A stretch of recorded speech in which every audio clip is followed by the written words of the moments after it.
ঘরোয়া ঘটনা থেকে আবারও আমি একটা কবিতা নিয়ে এলাম। কবিতাটা হচ্ছে একটা টানাপোড়েন, মা ও সন্তানের টানাপোড়েনের গল্প। হ্যাঁ, আমি এর আগে যে কবিতাটা বলেছিলাম আপনাদের সবার খুব ভালো লেগেছিল, তাই নিয়ে এলাম সন্তান এবং মায়ের একটা টানাপোড়েনের কথা। কবিতার নাম হচ্ছে জন্মদিন। আজ পয়লা শ্রাবণ, খোকন আজ তোর জন্মদিন। তুই যখন জন্মেছিলি আমরা তখন যাদবপুরে নতুন গড়ে ওঠা কলোনির টালির ঘরে।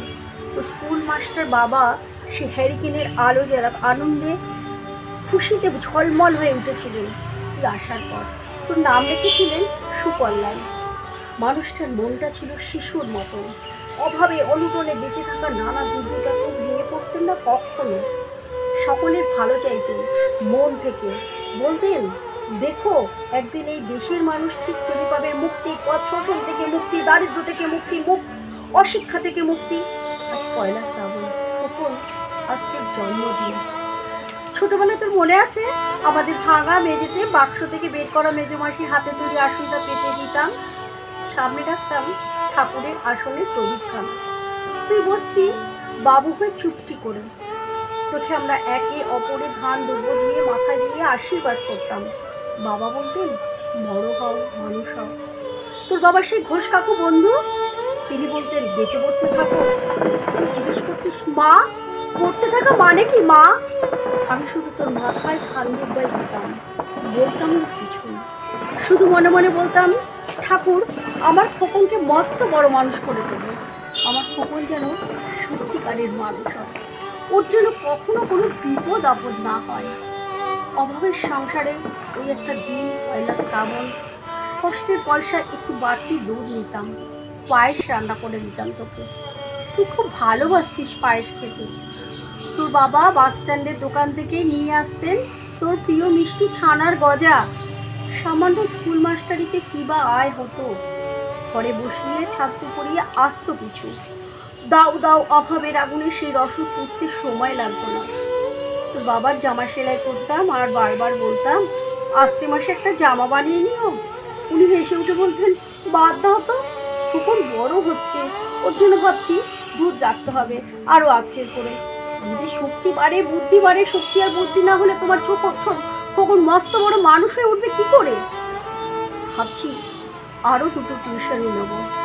ছাত্র পড়িয়ে পড়িয়ে মানুষটা দিনের শেষে ক্লান্ত হয়ে যেতেন। বারান্দার ধার ঘেঁষে যখন রাতের অন্ধকারে জোনাকির ব্যস্ততা আর ঘরে তোর পড়া মুখস্থ করার একটানা সুর আমাদের কলোনির ভাঙাচুরো বাড়িটাকে জীবন্ত করে রাখত। তখন বলতেন আমায় খাওয়া দাওয়া একটু করো, তোমার চেহারাটাও বড় ভেঙে পড়েছে দিন দিন, শাড়িটাও দেখছি বেশ ছিঁড়েছে, কালই না হয় আমি কিনে আনবো, ফেরার পথে না হয় ধারেই আনবো।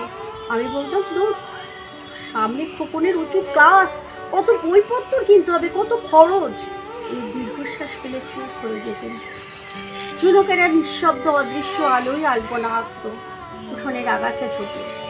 আবহাওয়া সঙ্গীতের মতো তুই ভেতরে বসে পড়া মুখস্থ করতিস, ইতিহাস, ভূগোল, গ্রামার।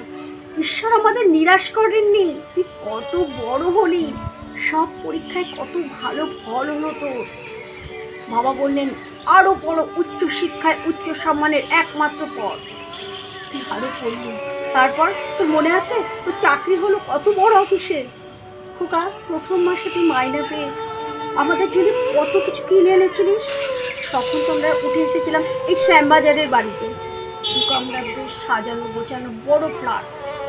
তোর অফিস থেকেই তো দিয়েছিল সেই বাড়ি, সেই ঘর, সেই বেলকনি, কত স্মৃতি, কত ছবি। ওই বাড়িতেই তো আশ্বিনে ছোড়ো বিকেলে তোর মনে আছে খোকন, তোর বাবার বুকের উপর পড়ে যখন তুই কাঁদছিলি সাপুস নয়নে। সদ্য স্বামী হারা আমি সেদিন তোর সেই অসহায় মুখ দেখে আরও বেশি করে ভেঙে পড়েছিলাম। তোকে বুকে টেনে নিয়েছিলাম ছোটোবেলার মতো করে, বলেছিলাম কাঁদিস না খোকা, আমি তো আছি।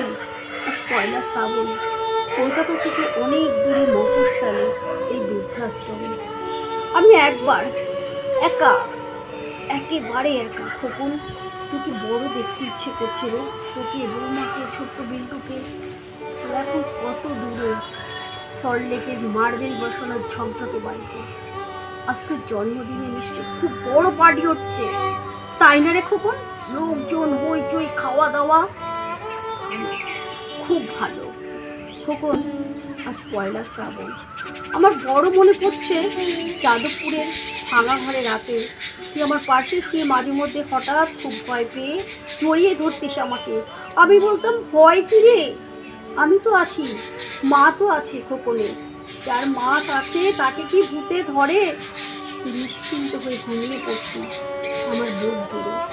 তোর আধুনিক সংসারে এই বুড়িটার একটু ঠাঁই হলো না রে। প্রতিমাও তো মা, ওরও তো আছে আমার খোকনের মতনই কোল আলো করা এক চাঁদের টুকরো।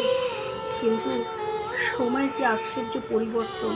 খোকন, তুই বোধহয় এখন আর পায়েস খাস না, তাই না রে? তুই জানিস না খোকন, আজ আমি সকালে পায়েস রান্না করেছি। হ্যাঁ, তোরই টাকা, পাঠানোর টাকায়। সারা দিন এই পায়েসের বাটির সামনে নিয়ে বসে আছি রে, এখানে এই বৃদ্ধাশ্রমে, আমার একলা ঘরে, আর কেউ নেই রে। তুই আসবি একবার খোকন, একবার, একবার আসবি খোকন। বন্ধুরা, এই এখনকার যে সমাজের যে অবস্থা, আমি সেই পরিপ্রেক্ষিতে মা সন্তানের টানাপোড়েনের কথাটা বললাম। যদি আপনাদের ভালো লেগে থাকে অবশ্যই আমার পাশে থাকবেন। ভালো থাকবেন বন্ধুরা, রাখছি, কেমন?